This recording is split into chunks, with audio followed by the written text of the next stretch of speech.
राहुल और पूजा एक रोमांचक साहसिक यात्रा पर निकले थे। दोनों एक दूसरे को कॉलेज के दिनों से जानते थे और अब एक कपल थे।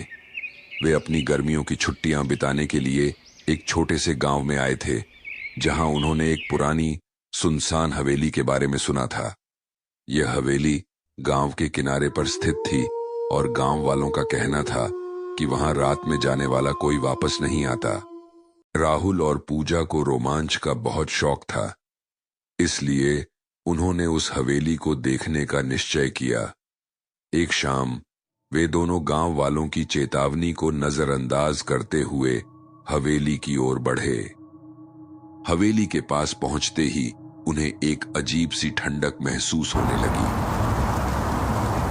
हवेली का दरवाजा खटखटाकर वे अंदर दाखिल हुए।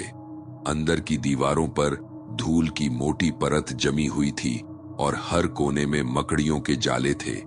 जैसे ही उन्होंने अंदर कदम रखा, उन्हें एक अजीब सी सिसकारी सुनाई दी। राहुल ने अपनी टॉर्च जलाकर चारों ओर देखा। पूजा ने उसका हाथ पकड़ लिया। वे धीरे धीरे आगे बढ़े और एक बड़े हॉल में पहुंचे, जहां एक पुरानी पेंटिंग टंगी हुई थी। उस पेंटिंग में एक औरत की तस्वीर थी, जिसकी आंखें उन्हें घूर रही थीं। रात गहराती जा रही थी और हवेली के अंदर अंधेरा और सन्नाटा बढ़ता जा रहा था।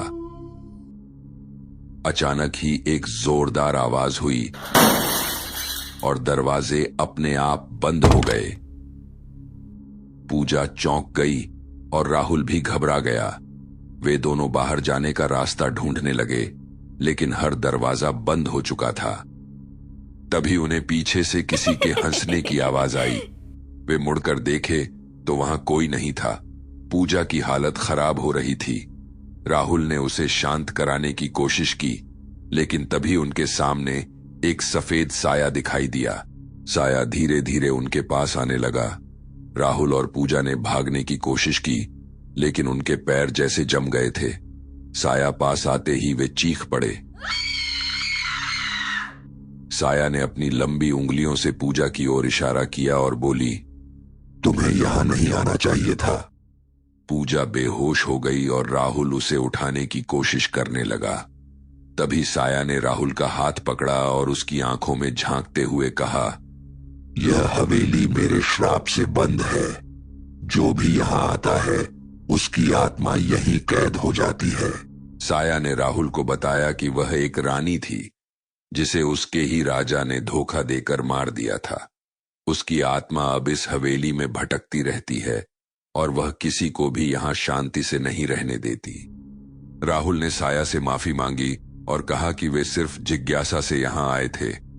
साया ने कहा, तुम्हारी सजा ये है कि तुम भी यहां हमेशा के लिए रहोगे।